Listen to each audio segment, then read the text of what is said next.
जनता की आवाज, जनता के मुद्दे, जनता का नेतृत्व, जनता के साथ, जनता का विश्वास, हमेशा जनभावना के साथ, कर्तव्य पथ पर हर क्षण जनता को समर्पित, जननायक।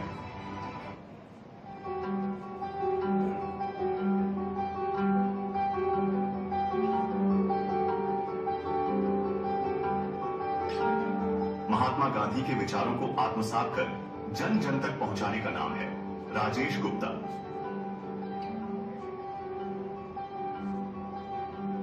अपने गांव के नाम को जोड़ा अपने नाम के साथ, करावन को दी एक विशेष पहचान।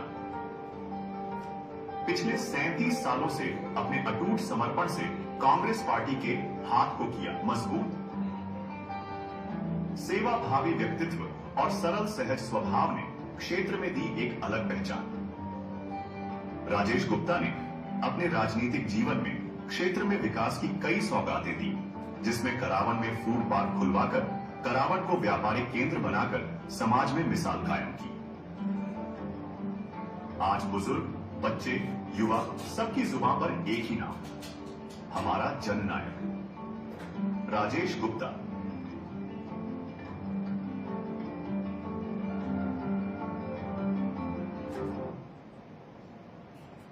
राजेश जी, बहुत बहुत स्वागत आपका जननायक कॉन्क्लेव 2025 में। आप पधारे। सबसे पहले तो आपके समय के लिए बहुत बहुत धन्यवाद। शुरुआत करते हैं आपके सफर के साथ में। काफी लंबा सफर आपका रहा है। कैसे इस सफर की शुरुआत हुई है और क्या क्या चीजें आपने इस सफर में देखी जो आप हमारे साथ में प्रायोरिटी से शेयर करना चाहेंगे? कृपया सभी को बताएं। मैं फोकस भारत के जो प्रधान संपादक है कविता जी और पूरी टीम को बहुत बहुत धन्यवाद देता हूं कि आप लगातार नवाचार कर रहे हो। इसके लिए आपकी टीम को पूरी बहुत बहुत धन्यवाद। बहुत बहुत शुक्रिया। मैंने छात्र जीवन से ही राजनीति में कदम रखा है और छात्र जीवन में राजनीति में काम किया, फिर यूथ कांग्रेस में काम किया, फिर एक मानवाधिकार विभाग की एक टीम थी, उसमें ह्यूमन राइट्स के लिए काम किया, फिर उपभोक्ता फोरम थी तो उपभोक्ताओं के लिए काम किया। ऐसे कई फॉर्म पे मैंने काम किया। अभी आखिरी में मैंने जन अभाव निराकरण समिति राजस्थान सरकार की, जिसमें पुखराज पालेश्वर जी अध्यक्ष थे, मैं राजस्थान सरकार का सदस्य था, उसमें काम करने का मौका मिला मुझे। और हमने जो हमारी पूरी टीम थी उसमें भारत में राजस्थान सबसे प्रथम था। 36 लाख से भी ज्यादा ग्रीवेंसेस राजस्थान में हमारी टीम ने सॉल्यूशन किया। बहुत खूबसूरत। कैसी भावना रहती है जब जनता के बीच आप जाते हैं? जनता, क्योंकि एक राजनेता को जनता काफी उम्मीद से देखती है, क्या आपकी भावना रहती है जब आप जनता के बीच में जाते हैं और कितनी संतुष्टि मिलती है आपको जनता के बीच जाकर? देखो, भारत का जो लोकतंत्र है बहुत खूबसूरत लोकतंत्र है और यह जनता ही लोकतंत्र में बहुत महत्वपूर्ण भूमिका में होती है। हमने देखा है लोकतंत्र में ऐसे कई उदाहरण आए हैं। भारत की इस खूबसूरत लोकतंत्र से मैं काफी प्रभावित हूँ, क्योंकि इसमें राजा रंग बन गया और रंग राजा बन गया। अभी हमने देखा गंगा नगर में जो करणपुर विधानसभा थी, उसमें जनता ने एक ऐतिहासिक फैसला दिया, जो वर्तमान मंत्री थे उसको हरा के। तो ऐसे इस खूबसूरत लोकतंत्र में काम करने का आनंद ही अलग है। जो भारत का खूबसूरत लोकतंत्र है, जिसकी भीमराव अंबेडकर, महात्मा गांधी, पंडित जवाहरलाल नेहरू, इन्होंने जो नींव रखी है वो इतनी खूबसूरत रखी कि जिसका कोई मुकाबला ही नहीं है। मेरी विधानसभा वसुंधरा जी की विधानसभा काफी चैलेंज है, लेकिन मैं उन चीजों से प्रेरणा लेता हूँ, महात्मा गांधी की, डॉक्टर भीमराव अंबेडकर की, पंडित जवाहरलाल नेहरू की, और उन प्रेरणा से मुझे ताकत मिलती है और उसी ताकत को मैं जनता के विश्वास के साथ काम करता हूँ। और लोकतंत्र में अब जनता का विश्वास नहीं टूटे, ये अगर आपने ध्यान रखा है तो उससे बड़ा कोई नेक काम नहीं है। जनता के विश्वास पर आप कितने खरे उतरते हो, ये ज्यादा महत्वपूर्ण है। जनता के बीच जाते हैं, आपको संतुष्टि मिलती है जब जनता के काम भी होते हैं। और आपने लोकतंत्र की बात कही कि हमारा लोकतंत्र इतना खूबसूरत है और जनता के हाथ में है कि जनता राजा को रंग भी बना सकती है और रंग को राजा भी बना सकती है। तो क्या कभी आपको समस्या भी महसूस हुई जनता के बीच में जाने में, इसी लोकतंत्र के अंदर कैसा कभी लगा आपको? क्या समस्या नॉर्मली आती है? वैसे हमें लगता है कि बहुत सारी समस्या है, लेकिन जब जनता के बीच में जाते हैं, जनता का जो स्नेह होता है, जनता का जो प्यार होता है, जनता का जो अपनापन होता है, उसमें सब गम भूल जाते हैं हम। अच्छा, तो वही जनता आपकी समस्या पैदा भी कर देती है और वही समस्या का निराकरण भी कर देती है, आपका ये मैं कहना है। एक चीज और बोलता जी। हूँ, रामधारी सिंह दिनकर जी की एक कविता है, जनता आती सियासन खाली करो। यही लोकतंत्र की खूबसूरती है भारत के। क्या बात है, क्या बात है। आज हमारे देश की राजनीति, काफी पुराना इतिहास हमारा रहा है और राजनीति को आप इतने सालों से बड़ी बारीकी से आप देख रहे हैं और हर चीज ऐसी होती है कि परिवर्तन तो प्रकृति का नियम है ही। तो क्या आपको लगता है कुछ राजनीति में ऐसे बड़े बदलाव होने चाहिए जो आज की जरूरत है और आने वाले समय की जरूरत है? कोई एक दो बदलाव आपकी नजर में अगर ऐसे हो तो उसके बारे में आप क्या कहेंगे? एक तो सबसे महत्वपूर्ण बदलाव है, भारत कृषि प्रधान देश है। जी। यहाँ की इकोनॉमी कृषि से चलती है। आज अपन किसान की जो माली हालत देखते हैं और वो जो उनसे जो प्रोडक्शन करके, मैन्युफैक्चरिंग करके जो वो करते हैं, वो करोड़पति होते हैं, वो बेचारा माली हालत में जो कर्जे के नीचे दबा हुआ होता है। तो ये भारत के इसमें बहुत बड़े बदलाव की आवश्यकता है।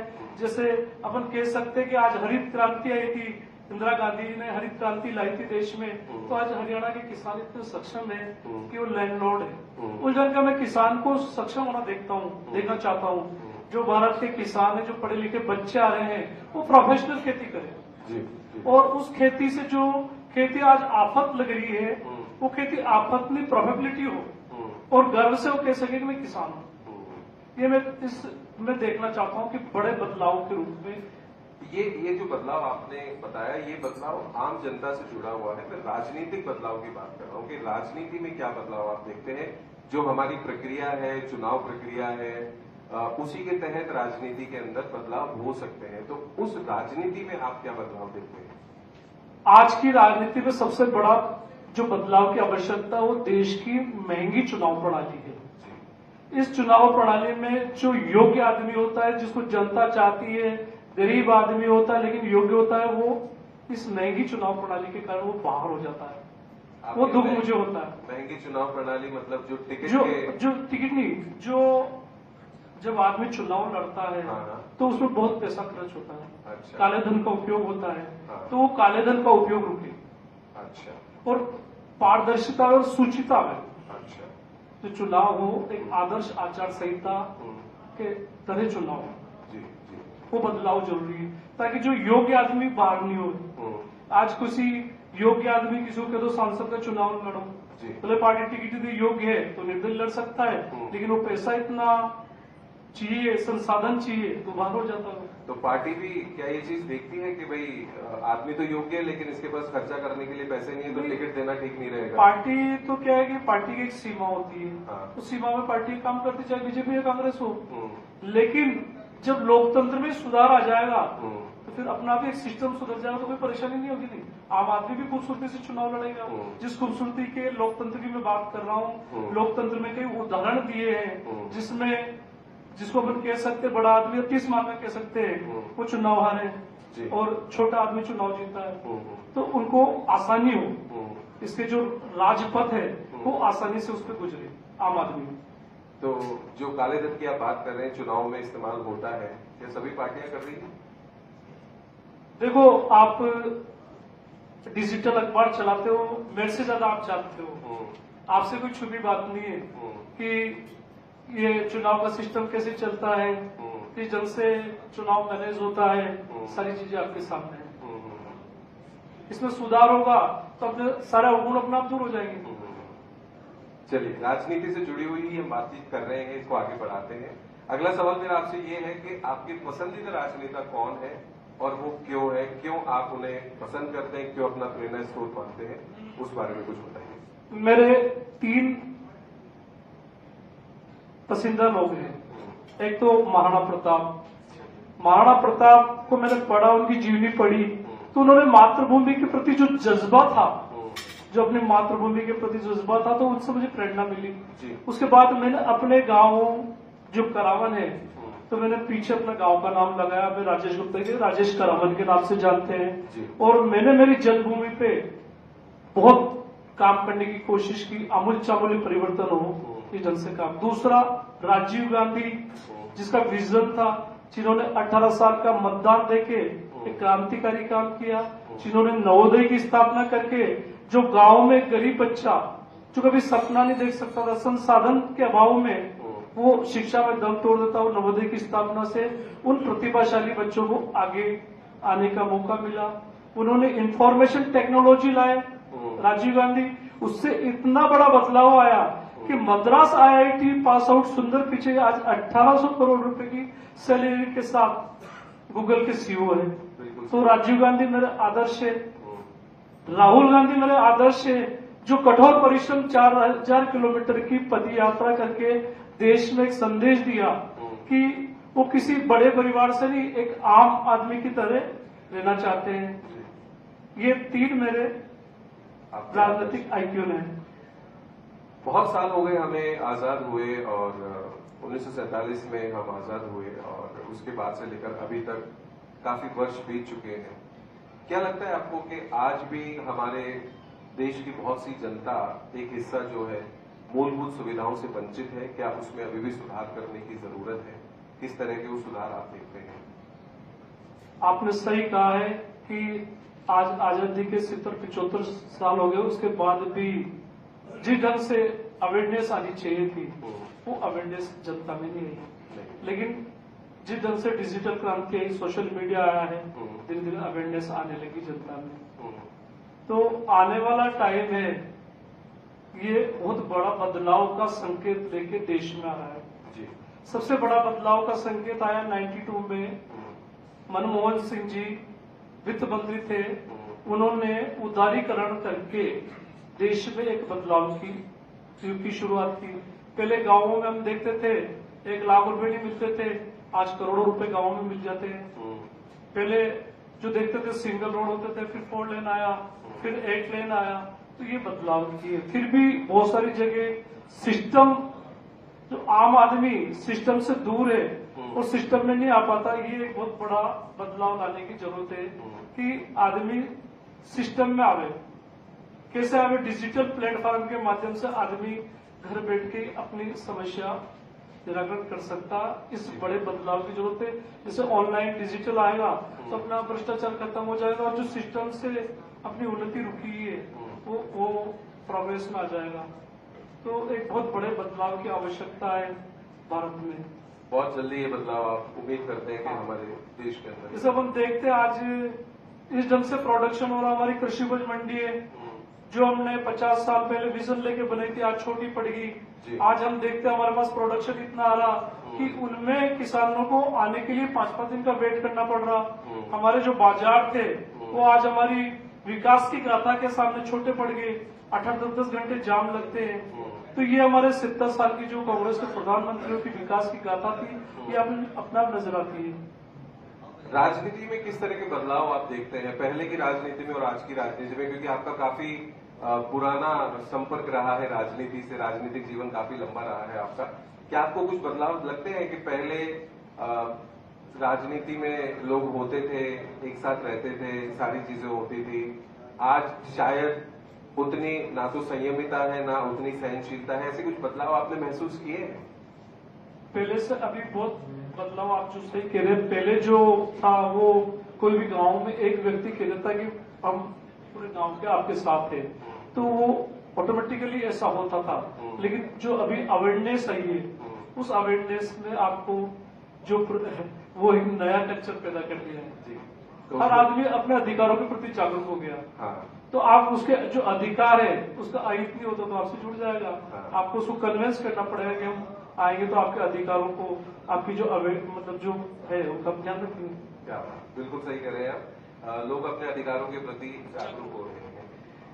अब बात करते हैं युवा पीढ़ी के बारे में, क्योंकि किसी भी देश का भविष्य उसकी युवा पीढ़ी के ऊपर ही डिपेंडेंट है, और एक जननायक की भूमिका होती है कि युवा पीढ़ी को एक सही रास्ता दिखाए। तो आप क्या नेगेटिव चीज, नकारात्मक चीजें आज युवा पीढ़ी में देखते हैं जो आप हाईलाइट करना चाहेंगे, और उन्हें बताना चाहेंगे कि अगर आप सफलता पाना चाहते हैं तो आपको ये नकारात्मक चीजों का अपने आप से दूर करना होगा। ये इतिहास गवाह है कि जितनी भी क्रांति हुई है विश्व में उसके पीछे युवा ही थे। तो युवा पीढ़ी को आप नकार नहीं सकते। युवा पीढ़ी की जो ऊर्जा है जी। वो सकारात्मक रूप से कैसे काम करे। सबसे पहले युवा पीढ़ी भटके नहीं, नशा से दूर रखे। दूसरा, जो अभी सोशल मीडिया के माध्यम से सारे बच्चे मोबाइल में लगे रहते हैं, तो उनसे किस ढंग से दूर हो, ये काफी सोचने की आवश्यकता है। ये हर घर में एक बीमारी आएगी मोबाइल की, बच्चे उसी में लगे रहते हैं। चार अगर बैठे रहेंगे तो चारों उसको मोबाइल चलाते रहेंगे, आपस में बात कनेक्टिविटी है ही नहीं। तो इस कमरे से दूसरे कमरे में अगर किसी को बुलाना हो ना, तो उसको बोलते हैं सोफा संस्कृति। और वहीं से मोबाइल लगाएगा, आप यहाँ आ जाओ अंकल जी आए हुए, तो वहां जाके नहीं बोलेगा। तो लगभग आपकी बातचीत से ऐसा लग रहा है कि आप घरों में पहले एक साथ बैठ के खाना खाते थे, वो संस्कृति भी मोबाइल की वजह से खत्म हो गई, विलुप्त होती जा रही है। विलुप्त होती जा रही है। खैर, राजनीतिक जीवन में आपने बहुत सारी चीजें देखी, बहुत सारे अनुभव देखे, हमने आपके बहुत सारे फोटोग्राफ्स आपके देखे जिसमें आपने भाग लिया, पार्टिसिपेट किया। लेकिन कोई एक ऐसा पल आपने राजनीतिक जीवन में जिया अपने, जो आपको काफी खुशी देकर गया कि ये मेरे जीवन का, मेरे राजनीतिक जीवन का ये सबसे सुखद पल था, उसके बारे में बताइए। मैं जब जन अभाव योग में था और मैं जन सुनवाई करता था, हमारे 3 गुरुवार फिक्स होते थे। एक गुरुवार ग्राम पंचायत स्तर पे, पहला गुरुवार, दूसरा गुरुवार ब्लॉक स्तर पे, तीसरा गुरुवार जिला मुख्यालय पे। तो जब मैंने उन कमजोर लोगों को न्याय मिलते देखा और उनके आंखों में जो खुशी देखी, वो खुशी मुझे बहुत ही मतलब सेटिस्फेक्शन मिला। उस खुशी से अद्भुत सेटिस्फेक्शन मिला। और यही निरंतर आपके प्रयास रहते हैं कि वो खुशी में बार बार देखो। बहुत बहुत सुंदर, बहुत सुंदर। अपनी बातचीत को समाप्त करूंगा आखिरी सवाल के साथ में। एक जननायक के रूप में आज हम आपको संबोधित कर रहे हैं, तो क्या आपकी राजनीति में आखिरी मंजिल है? अगर आपने कुछ इस बारे में सोचा है, आगे भविष्य में आपकी क्या योजनाएं हैं आपके राजनीतिक जीवन की, कहां तक आप जाना चाहते हैं, क्या आपने सोच रखा है, थोड़ा हम सबको बताएं। देखो, राजनीति में आना जाना, कहाँ पहुंचना है, तो परिस्थिति बहुत ज्यादा परिस्थिति तय करती है। आपके हाथ में कुछ नहीं होता है जी। परिस्थितियां कभी ऐसी बन जाती है कि जीरो से आदमी हीरो हो जाता है। फिर भी हमारी इच्छा लेकिन जरूर रहती है। हमारा यही है कि जो कमजोर वंचित वर्ग है उसको जस्टिस मिले, यही हमारा आखिरी लक्ष्य है। अगर कमजोर और जस्टिस वर्ग को जो जस्टिस मिलेगा, कमजोर और वंचित वर्ग को, उसी जस्टिस की ताकत ही हमें आशीर्वाद मिलेगी। वो आशीर्वाद ही हमारी राजनीति की ताकत होगी। उसी ताकत की ऊर्जा हमारे जीवन के लिए बहुत ही महत्वपूर्ण है। तो आप ये कहना चाहते हैं कि भविष्य में भी आप लोगों के जीवन में यूं ही खुशियां भरना चाहते हैं, आपको किसी विशेष पद की कोई इसके पीछे कोई लालसा नहीं। बहुत बहुत धन्यवाद राजेश गुप्ता जी, आप हमारे बीच में यहाँ पर पधारे, खास तौर पर झालावाड़ से, और अपनी बात आपने यहाँ पर रखी। जाते जाते अगर फोकस भारत के लिए और इस कार्यक्रम के लिए आप कुछ कहना चाहें तो आपका स्वागत है। फोकस भारत लगातार नए इनोवेशन, नए नवाचार करके राजनीति में जो हम चाह रहे हैं कि नया संदेश जावे, लगातार आप काम कर रहे हो। हमें देख के आपसे प्रेरणा मिलती है और हम बहुत कुछ हम भी सीखते हैं, क्योंकि सीखना जीवन में हर स्टेज पे सीख सकते हो, तो उसमें बहुत प्रेरणा मिलती है आप लोगों से नवाचार करने में। तो मैं एक ही इसी नवाचार पे एक बात कहना चाहता हूँ।